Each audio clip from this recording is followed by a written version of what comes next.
Hey there, beautiful souls. So, I just watched this guy, Paul Santisi, talking about raising our vibrations and manifesting our dream lives.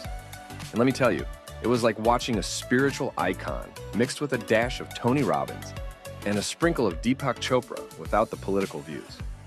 He starts off all serene, surrounded by candles and crystals, talking about how everything in the universe is energy vibrating at different frequencies. I'm sitting here like, okay, Paul, hit me with that good energy.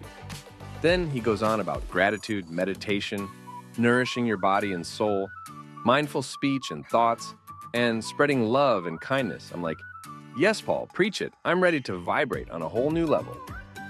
But the best part is when he's all like, are you ready to receive? And I'm just sitting here like, yes, Paul, I am ready to receive all the abundance, love, and joy the universe has to offer. And then he ends it with, I love you. Like, how can you not love this guy?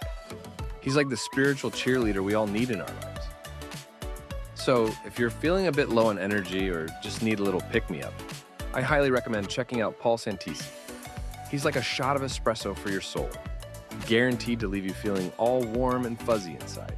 Trust me, you won't regret it. Let's all raise our vibrations together and create a world vibrating with love and abundance. Thanks, Paul, for the good vibes.